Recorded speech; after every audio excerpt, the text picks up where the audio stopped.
안녕하세요. 이번 시간엔 저와 함께 원자 모형의 역사에 대해서 같이 알아보는 시간을 갖도록 하겠습니다. 원자 모형의 역사에서 가장 처음에 나오는 과학자는 바로 돌턴입니다. 이 돌턴은 물질은 더 이상 쪼개지지 않는 원자로 이루어져 있다 라고 하는 원자설을 처음 이야기하게 되죠. 그렇죠. 물질은 모두 원자로 이루어져 있습니다. 지금 현재도 이거는 맞는 이야기죠. 그런데 돌턴은 이 원자가 더 이상 쪼개지지 않는 입자라고 생각을 했습니다. 즉, 그 내부는 없다. 그 내부는 알 수 없다. 쪼개지지 않으니까요. 이렇게 생각했죠. 추가적으로 원자설의 설이니까 아무래도 돌턴이 원자를 직접 관찰한 것은 아닙니다.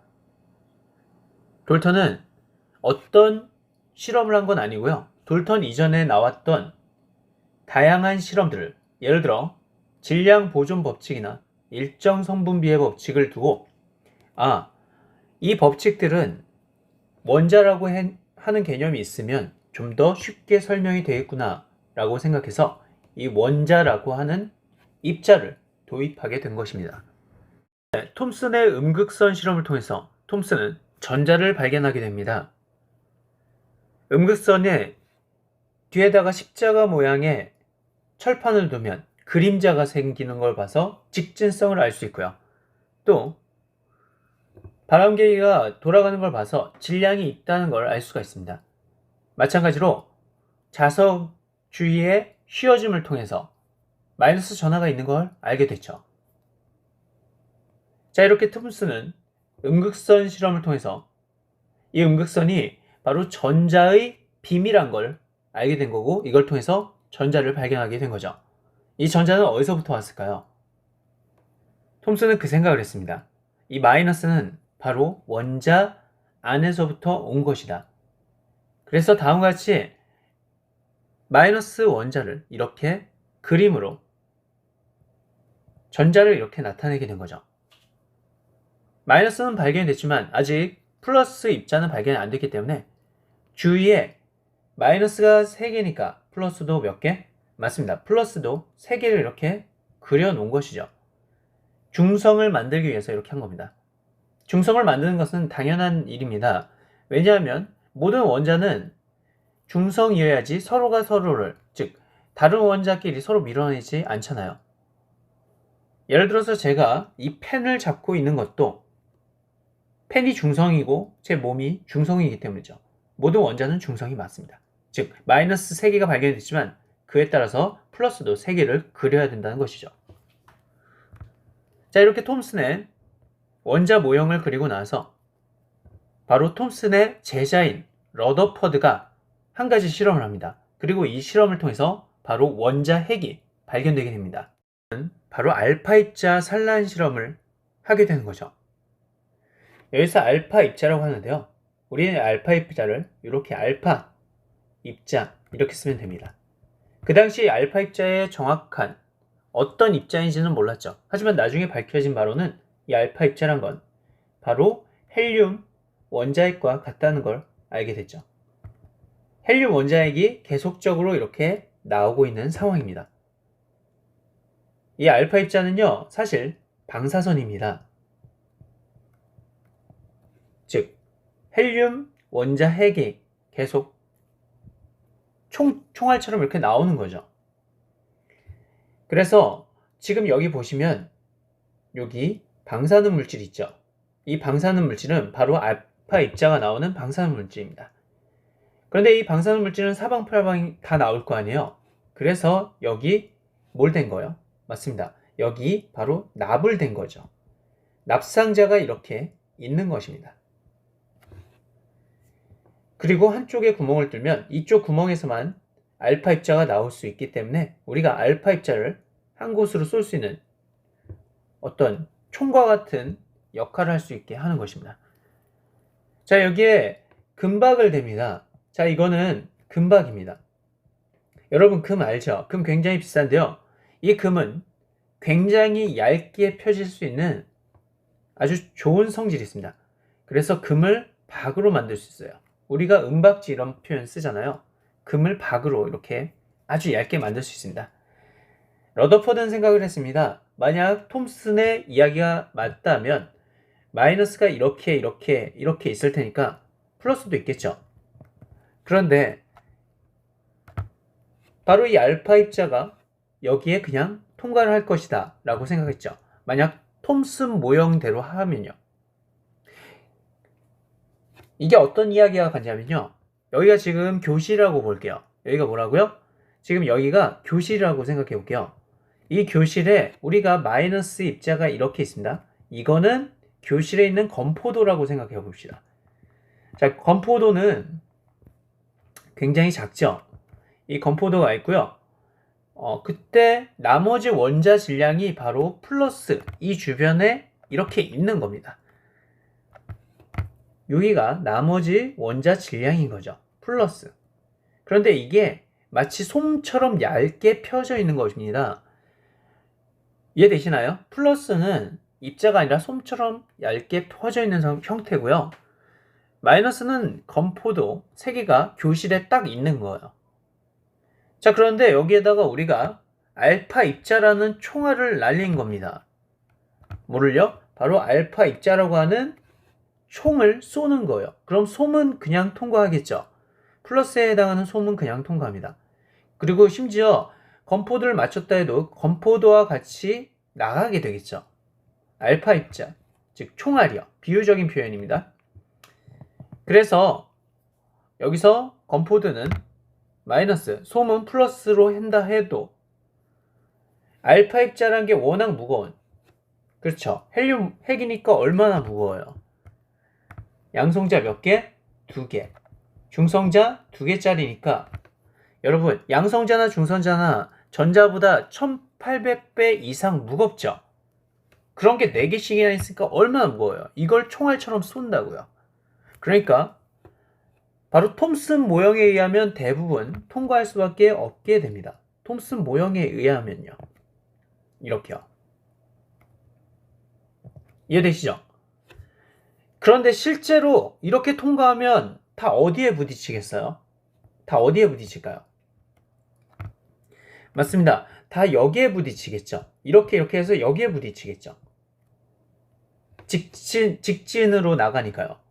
그런데 실제 결과는 이렇게 부딪히지 않고 어떻게 부딪혔다? 물론 여기에 대부분 부딪혔지만 어디에 부딪혔다? 맞습니다. 이렇게 옆으로 튕겨 나가는 것도 실제로 있었다는 거죠. 100만 개 중에 하나는 이렇게 튕겨 나간다, 이런 이야기입니다. 자, 그러면 이걸 어떻게 해석해야 될까요?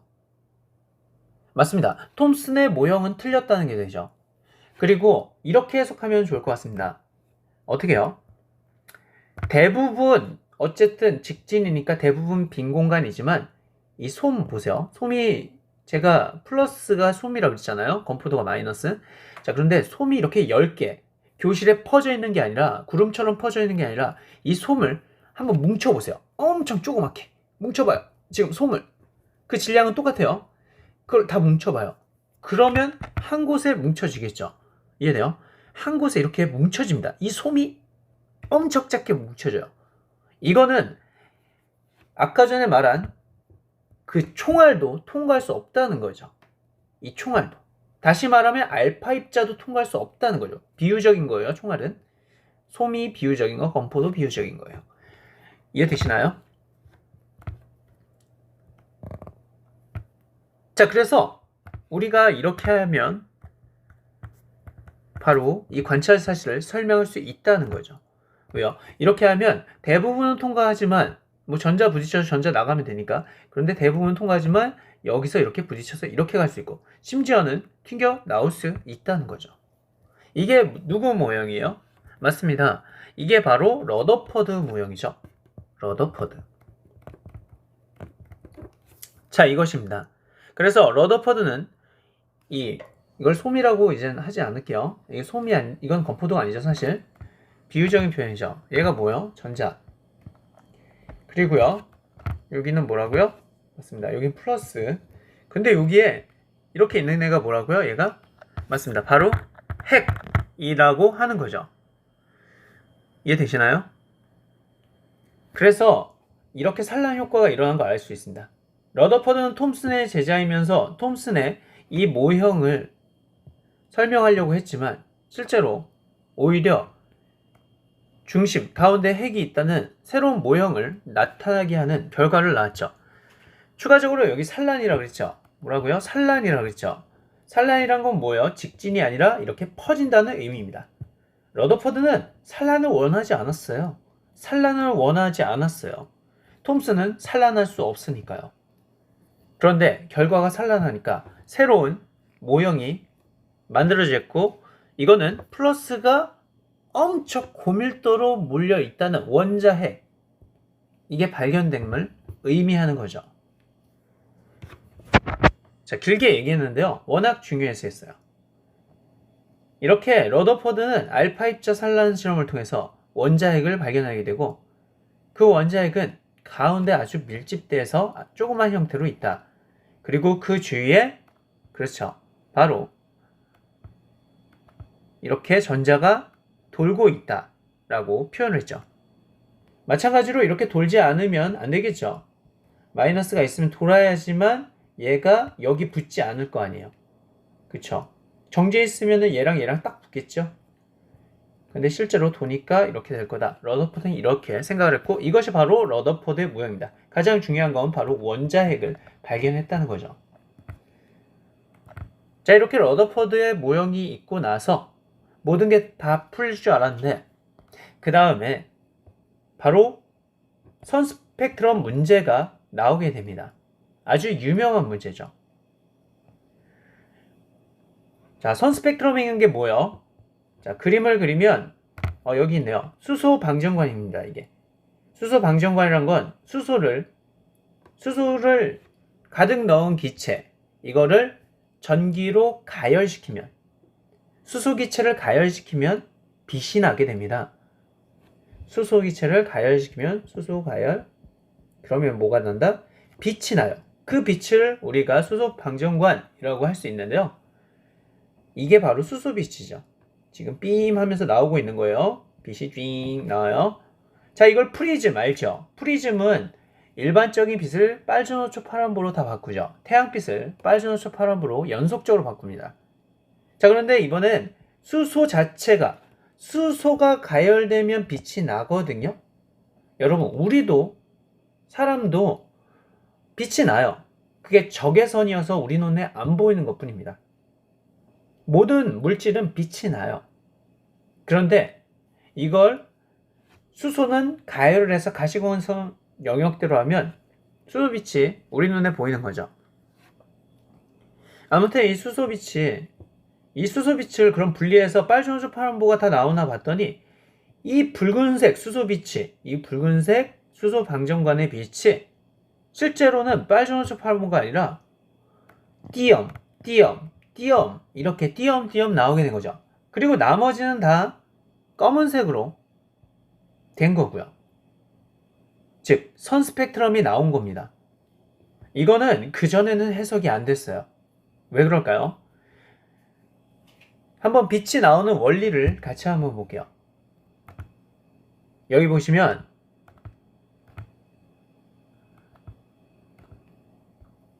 자, 이 전자 보여요?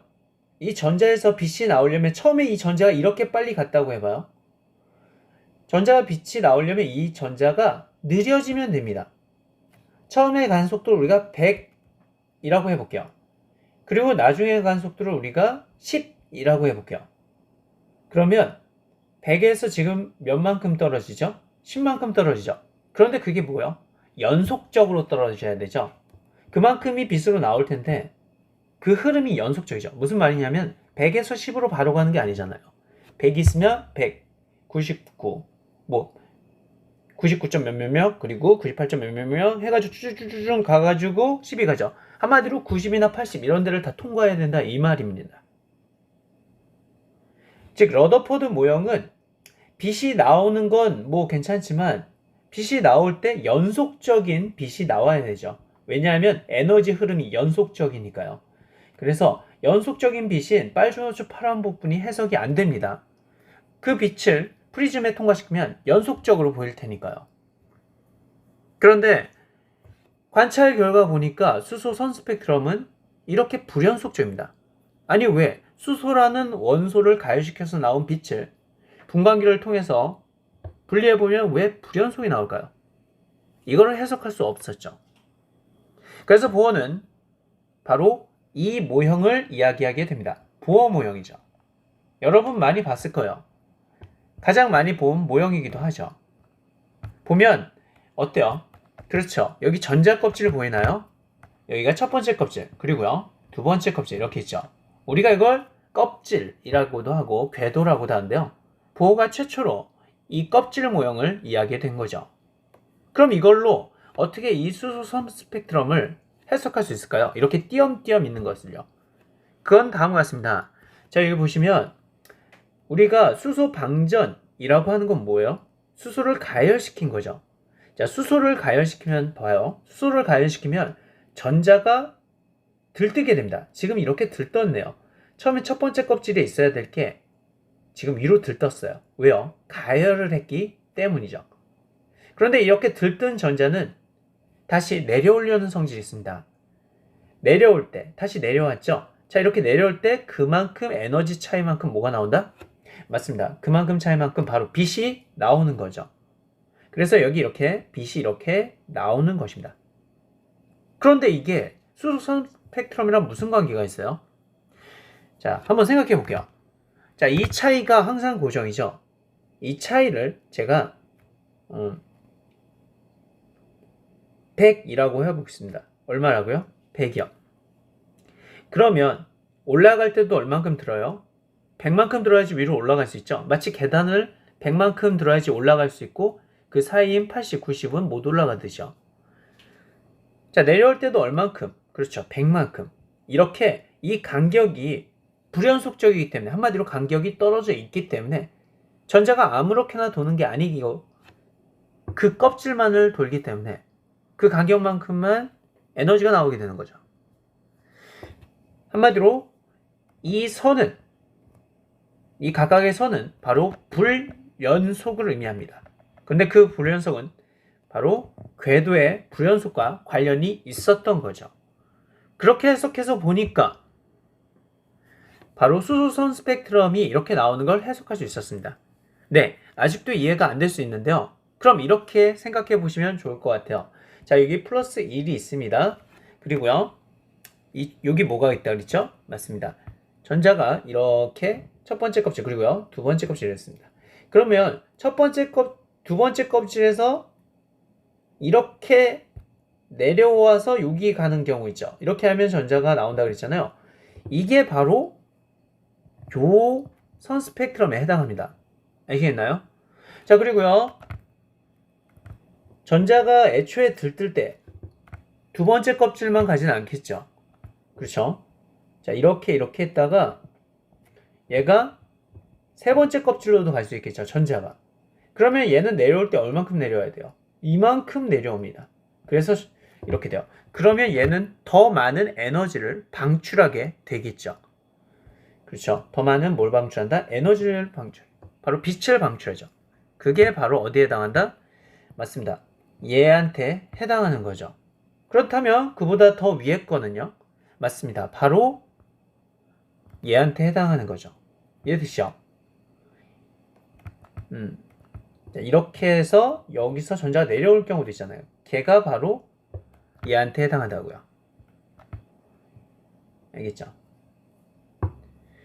자, 이렇게 우리가 바로 궤도에서 다른 궤도로 넘나드는 걸 통해서 그 차이만큼 빛 에너지가 나온다. 그 차이만큼만 나온다라고 해석하면 우리가 수소선 스펙트럼 문제를 해결할 수 있습니다. 보어는 이렇게 수소선 스펙트럼 문제도 해결하고 그 앞에 있는 것도 물론 보어가 다 되죠. 핵도 있고 하니까 알파 2차 살리는 실험도 되고 또 전자가 있으니까 음극선 실험도 다 되고 그래서 그 앞에 있는 실험도 다 되면서 수소선 스펙트럼까지 해석을 하니까 이제 보어 모형이 각광을 받게 됩니다. 그리고 실제로 고등학교 때에서 가장 많이 보는 것이 바로 보어 모형이죠. 자, 그런데 제가 물어볼까요? 여기서 끝났을까요? 아닙니다. 여기서 끝나지 않았습니다. 보어가 이렇게 하고 참 좋았는데 한 가지 관찰 사실이 또 나오게 됩니다. 그리고 바로 현대 모형이 되죠. 이 현대 모형은 우리가 굉장히 이해하기 어려운 모형입니다. 실제로 물리학과를 가면 양자역학이란 걸 배우는데요. 바로 이 현대 모형과 크게 관련이 있습니다. 그리고 여기는 그 저명한 파인만이란 노벨상 받은 물리학자도 굉장히 어렵다고 이해하기가 어려운 부분이라고 분명히 이야기한 부분이기도 합니다.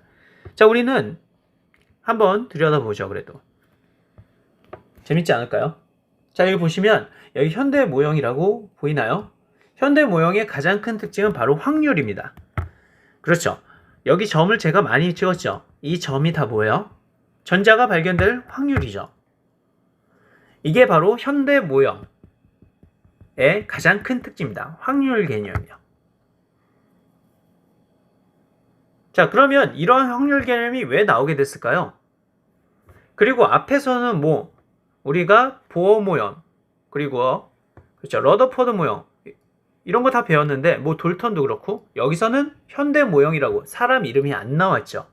그 이유가 이 현대 모형을 만들 때 한 사람이 만든 게 아니라 수많은 사람들이 같이 협력해서 만든 것이기 때문에 현대 모형이라고 하는 것입니다. 지금 현대 쓰고 있기도 하고요. 구체적으로 알아볼게요. 자, 여기 바로 하이젠베르크 나옵니다. 누가 나온다고요? 바로 하이젠베르크요.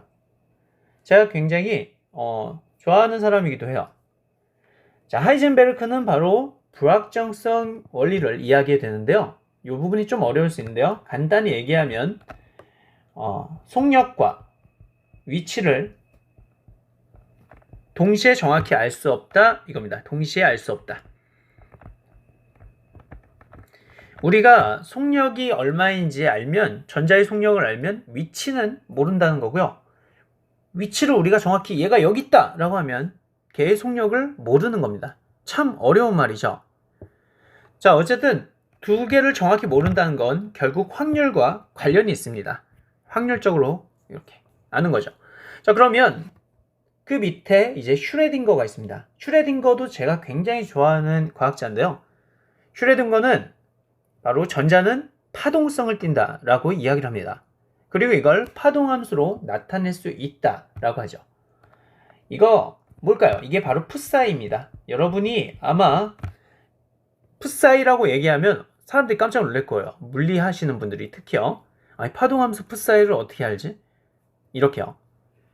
파동함수란 건 바로 전자의 파동성을 고려한 함수입니다.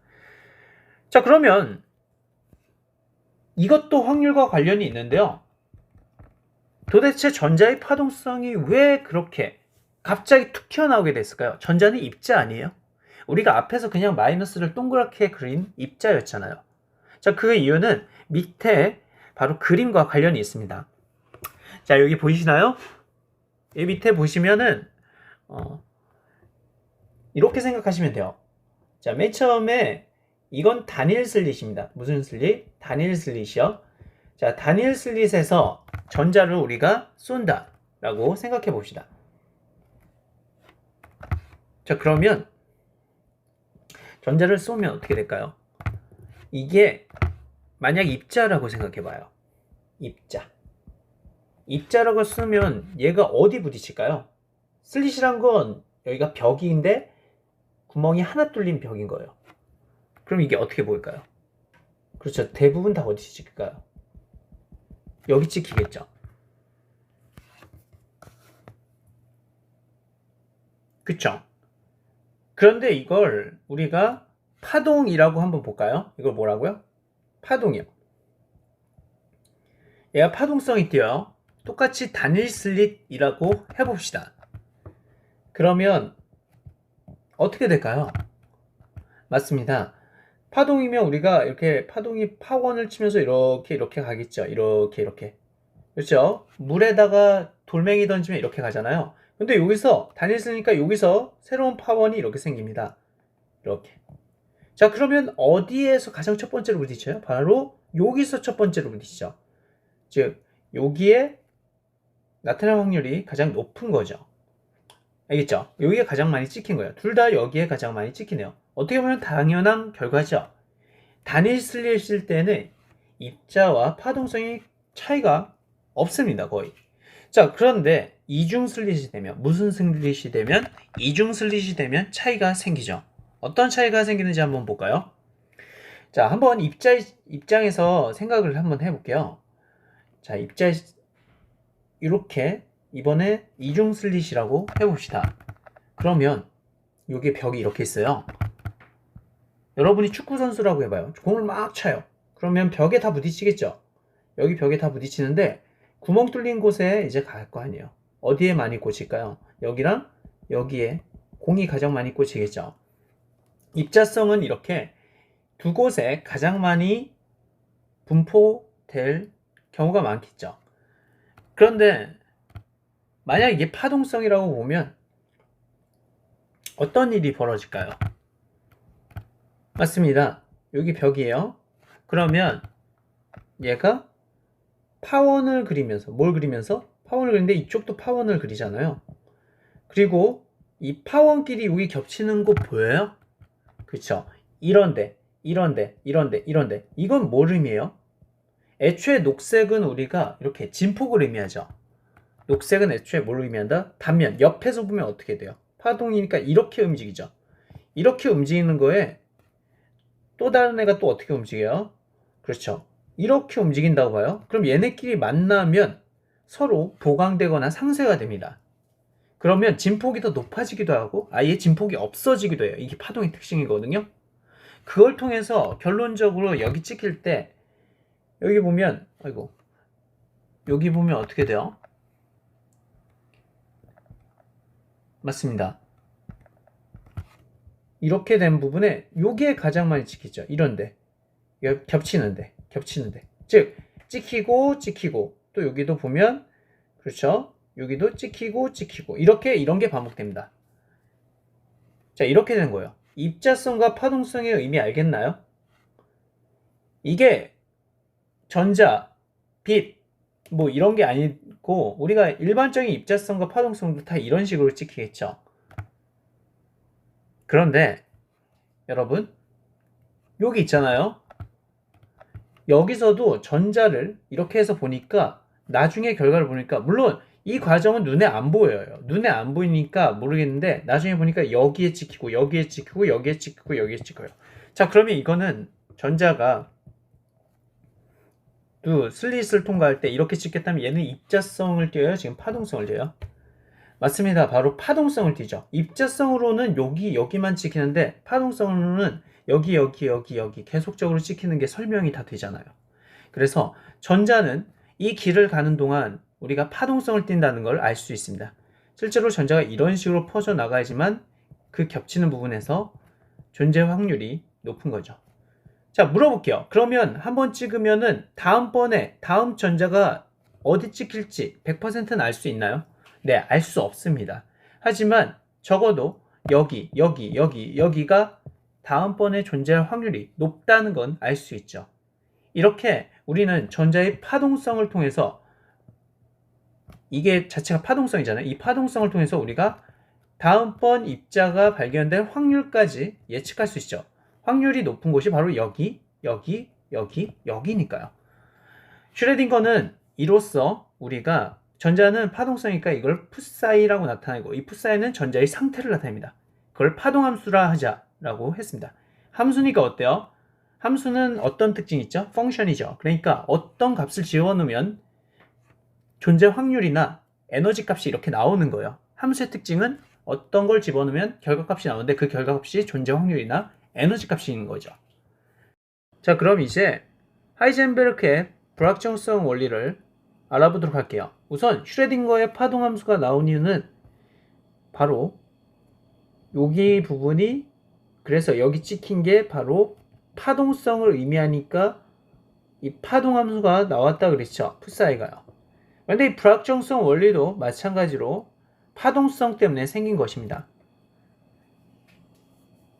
왜냐하면 우리가 다음번에 찍힐 애의 위치를 정확히 모르잖아요.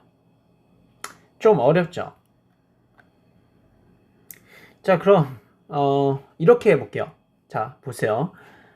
많이 어려울 수 있어요. 자, 이렇게 해서 이거를 딱 잘라서 칼로 쫙 잘라봐. 쫙 잘라서 이게 물결파라고 생각하고요. 물결이라고 생각하고 자르면 이걸 옆에서 단면을 본다고 생각해봐요. 자른 단면을요. 그러면 실제로 이렇게 보이겠죠. 이해돼요? 이렇게 보이겠죠. 이렇게. 그리고 이렇게 툭 튀어나오는 여기 부분이 결국 전자가 발견될 확률이 높은 거죠. 이해돼요? 이 부분이 높은 거예요. 자른 단면을 한번 보세요. 물결 팔 때 물을 얼려, 갑자기. 물을 얼려봐요. 그런 다음에 그 물을 잘라봐요. 그리고 단면을 봐요. 그러면 이 부분이 가장 높죠. 네, 그래요. 그런데 이거는 사실 이게 무한히 많이 이어지죠. 엄밀하게 따지면. 그럼 여기도 계속 찍히네요. 한마디로 위치를 정확히 알아요, 몰라요? 사실 위치를 정확히 모르죠. 불확정성 원리에 위치가 나왔네요. 위치는 정확히 모르지만 이 물결파의 속력은 이 물결파의 속력은 알 수 있죠. 속력은 V는 알 수 있잖아요.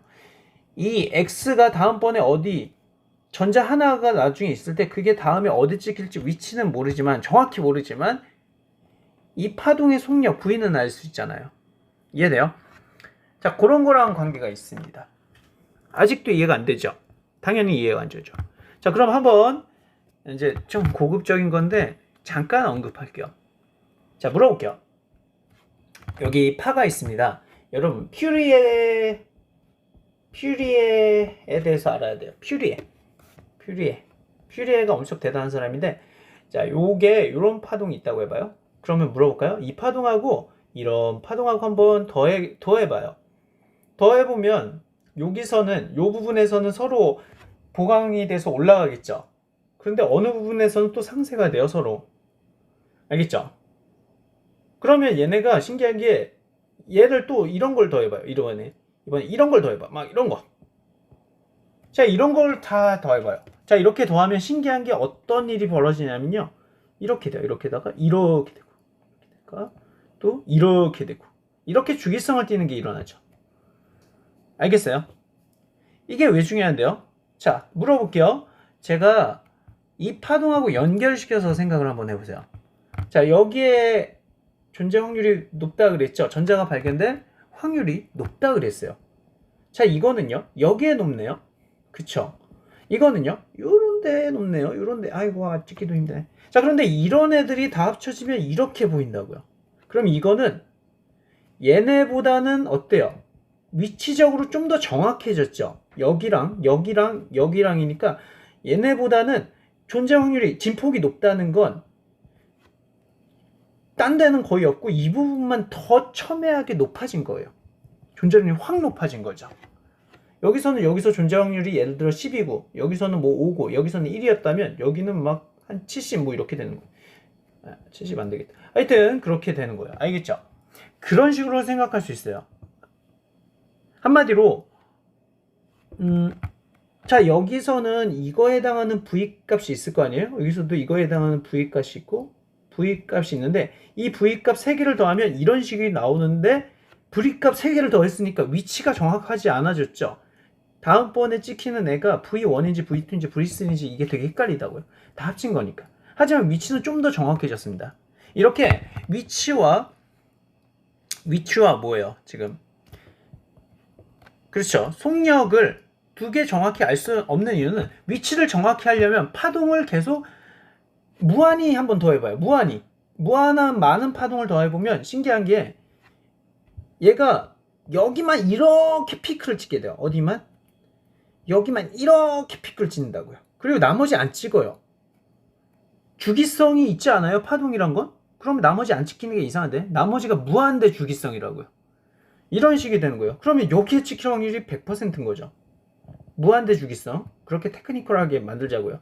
무한히 많은 파동함수를 더하면 무한 주기성. 그러면 여기가 끝인 거죠. 진짜? 자, 그래서 너무 어렵나요? 자, 그래서 여기에 많이 찍히게 됩니다. 대신 이 파동이 수많은 속력의 파동이 더해졌으니까 속력은 제대로 알아요? 몰라요. 위치를 정확히 하면 속력을 모른다고요. 여기에 전자가 100% 여기 찍혀. 그런데 이 전자가 찍힐 때 얘의 속력은 모른다고요. 이걸 예측할 수가 없어요. 왜냐하면 수많은 파동이 더해졌기 때문에, 수많은 속력이 더해진 중첩 상태에서 어떤 속력을 가질지 딱 얘기할 수 없다고요. 반대로 말하면 이거 하나만 봤을 때는 얘 속력이 명백히 V1짜리라는 건 알지만, 이렇게 이게 V1짜리예요. 예를 들어 이게 V1짜리지만 전자 하나 쐈을 때 이 전자가 여기 찍힐지 여기 찍힐지 여기 찍힐지 여기 찍힐지 아예 모른다고요. 아예 모른다고요. 그래서 만약 이거 하나, 파동 하나짜리로 속력을 정확히 안다면 반대로 위치는 아예 몰라요. 다음에 어디 찍힐지 아예 거의 모른다고요. 이렇게 위치와 속력을 동시에 하는 건 불가능하다 이겁니다. 많이 어렵죠. 이게 하이젠베르크의 불확정성 원리예요. 중요한 건 하이젠베르크의 불확정성 원리든 파동함수든 다 어디서부터 왔다? 바로 파동성으로부터 왔다. 파동성이 있는 한 이 두 가지는 존재할 수밖에 없다 이겁니다. 자, 이렇게 우리가 알아봤는데요. 그러면 그 전자가 발견된 확률을 정확히 말하면 보른이라는 사람이 해석을 하거든요. 바로 파동함수가 풋사이죠. 근데 풋사이에 제곱을 하면, 풋사이에 뭘 하면? 제곱을 하면 그게 바로 전자가 발견된 확률이다 라고 했습니다. 알겠죠? 풋사이 자체가 아니라 풋사이 제곱을 하면 됩니다. 그 이유가 있는데 이건 좀 어려운데, 이게 뭐 복소함수 뭐 이런 거 있어요. 제곱을 해야만 실수값이 나와요. 실수. 그러니까 우리가 관측하는 양하고 딱 맞는 값이 나와요. 아무튼. 자, 그리고요, 이 파동함수, 즉 전자가 발견된 확률을 우리가 다른 말로 뭐라고도 한다? 오비탈이라고도 합니다. 참고로 재밌는 건 여기 오비탈이라고 하는 게 뭐라고요? 전자가 발견된 확률이라고 했죠. 그런데 이 오비탈이라는 게 어쨌든 전자가 있을 확률이니까, 전자가 있을 확률이니까 궤도랑 관계가 있겠죠. 아까 전에 얘기를 안 했지만 우리가 전자 껍질, 요거는 우리가 요 궤도잖아요. 요 요 궤도에서 이 궤도를 우리가 올빗이라고 합니다. 뭐라고 한다고요? 올빗인데 여기는 오비탈이죠. 그러니까 어때요? 올빗이란 걸 조금 변형해서 오비탈이라는 개념이 나온 거죠. 용어가 비슷한 거 봐서 아무래도 전자가 있을 확률, 얘도 어쨌든 전자가 도는 길이잖아요. 올빗, 길이면 얘는 길은 아니지만 어쨌든 존재의 확률이니까 오비탈이라는 새로운 용어가 나오게 됐다라고 생각하시면 됩니다. 자, 그런데 여러분, 여기 보시면 아까 전에 얘기했듯이 점이 여기 찍힐 수도 있고 엄청 많이 다음에 전자가 어디 찍힐지 모르지만 어쨌든 핵 주변에 찍히겠죠. 그런데 이거를 뭐 수억 번 찍어도 뭐 끝나지 않죠. 사실 우주 끝에 찍힐 확률도 있습니다. 확률적으로 보면 우주 끝에 있을 확률도 0이 아니에요. 그러니까 이거 뭐 수도 없이 찍어요. 자, 이런 문제점이 생깁니다. 이거 언제까지 찍을래요? 다음에 어디 찍힐지 모르고. 그래서 우리가 이걸 오비탈이거든요. 전자가 발견된 확률. 이거 오비탈이 맞는데 이 오비탈을 우리가 그림을 아무래도 라인을 정합니다. 라인을 정해서 바로 이렇게 정해요. 그리고 이 안에서 발견될 확률이 바로 90%인 거죠. 이렇게 라인 정하고, 물론 밖에서 10% 발견될 확률이 있지만 그건 무시하고 라인을 동그랗게 정하자. 요 테두리 안에 90% 발견 확률이 있다. 이렇게 한 거예요. 그러면 우리가 이제부터 동그라미 그리면 되는 거죠. 그건 90%의 그 테두리를 의미하니까요. 자, 이걸 우리가 바로 오비탈인데요. 요건 특히 동그랗게 그렸으니까 우리가 이걸 S 오비탈이라고 합니다. S 오비탈. S라는 거는 이제 구형이란 뜻이에요. 구형이 우리가 spherical이라고 그러죠. sphere 뭐 이런 거 쓰죠. 그래서 S를 씁니다. 자, 우리가 몇 가지 오비탈을 우선 잠깐만 살펴볼게요. 자, 여기 보시면 S오비탈 보이나요? 그렇습니다. 여기 S오비탈 보이죠? 아까 전에 했던 동그란 모양이고요. 이 안에서 발견된 확률이 90%인 거죠. S오비탈의 S는 sphere. 자, 그리고요, 밑에 P오비탈이라는 게 있습니다. P오비탈 보이시죠? 색깔을 달리 할까요? 자, P오비탈이 있는데요. 이 P오비탈은 크게 세 가지가 있습니다. PX. PX라고 한 이유는요, 이게 바로 XYZ축인데요. 요거를 X로 잡을 수도 있고 뭐 딴 데를 잡을 수 있는데 이걸 X로 잡을 때는 얘가 무슨 X? 바로 PX가 되는 겁니다. 그리고요, 요걸 y로 하면, 요 축을 y로 하면 이게 py가 되고요. 그리고요, 이렇게. 그렇죠. 이렇게 했을 때 요걸 z로 하면 이게 pz가 되는 겁니다. 이거 그때그때마다 그림이 항상 조금씩은 바뀌는데 어쨌든 px, py, pz가 있는 거죠. 이게 바로 p 오비탈입니다. 즉 p 오비탈은 좀 신기하죠. s 오비탈은 그나마 동그라니까 좀 넘어가겠는데 p 오비탈은 뭐 모양이 이렇게 생겼어. 얘가 이렇게 생겼잖아요. 얘는요 이렇게 생겼고 얘는요 이렇게 생겼어요. 그 말은 뭐예요? 여기 안에 존재될 확률이 90%라는 거죠. 그리고 참고적으로 말하면 요 가운데는 뭐예요? 요 가운데는 뭐가 있는 거예요? 다 그렇습니다. 바로 핵이 있는 거죠. 여기도 핵이 있고요. 가운데는 핵이에요. 아무튼 중요한 건 p 오비탈은 좀 의문이 생겨요. 무슨 의문이 생기냐?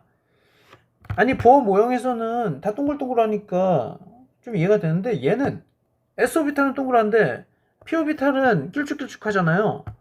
이게 매치가 안 되는데요. 자, 제가 대학교 때 저도 굉장히 이제 좀 매치가 안 됐는데요. 그 무기화학 책에 이게 있더라고요. 바로 얘랑 얘를 한번 더해봐요. 확률적으로 더해봐요. 그럼 어떤 모양이 나올까요? 예, 더하면 실제로 동그란 모양이 나옵니다. 그 구형이 나와요. 알겠죠? 동그란 모양이 나와요. 그런데 이거를 뭐 나중에 또 얘기했지만 이제 자기장 하에서 하면 실제로 이렇게 나오고요. 자기장이 없더라도 사실 전자가 도는 것 자체가 자기장을 형성하기 때문에 실제로 이런 모양이 나옵니다. 어쨌든 중요한 건 이거 세 개 합치면 동그라미가 될 수도 동그라미랑 관련이 있다. 뭐 이렇게 생각하시면 될 것 같아요. 그렇다고 p오비탈을 우리가 동그라미라고 생각하면 안 돼요. p오비탈은 각각 아령 모양을 의미합니다. 아까 전에 그거랑 관련성을 하기 위해서 제가 얘기한 것이라고 생각하시면 됩니다. 자, 이렇게 우리가 현대 모형까지 알았는데요. 자, 여기서 우리가 한 가지 더 얘기를 할게요. 여기서부터 어디서부터? 보어서부터는 우리가 뭔가 이렇게 나눠졌죠. 에너지의 불연속성이 나타나고 궤도의 불연속성이 나타났죠.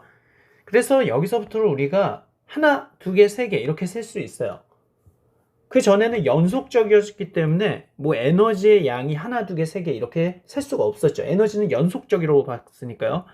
그런데 보어서부터는 에너지는 바로 불연속적이라는 게 선 스펙트럼으로서 나왔죠. 그건 궤도의 불연속적이란 것을 의미하고요. 자, 이것을 우리가 이러한 역학 체계를 양자 역학이라고 합니다. 혹시 들어보셨나요? 여러분, 그 유튜브나 이런 동영상에 많을 텐데요. 양자 역학이라면 굉장히 어려운 단어이죠. 바로 보어가 바로 요 수소 선 스펙트럼을 해석하면서 양자 역학이 이렇게 태동을 하게 된 거죠. 양자라고 하는 거는 다시 한번 말하면 불연속을 의미하고요. 바로 에너지나 전자궤도의 불연속성을 의미하는 거죠. 양을 잴 수 있는 거예요. 하나, 두 개, 세 개요. 현대 우리가 지금 사용하고 있는 오비탈 개념도 현대 모형도 양자 역학이겠죠. 보어서부터 양자 역학이다 라고 생각하시면 됩니다. 자, 그러면 우리가 바로 이걸 통해서 우리가 하나, 두 개, 세 개 셀 수 있으니까 우리가 양자수라는 개념을 도입할 수 있습니다. 무슨 수요? 양자 역학에 바로 양자수, 퀀텀 넘버라고 하는 양자수라는 개념을 도입할 수가 있죠. 한마디로 숫자적으로 나타내자 이거예요.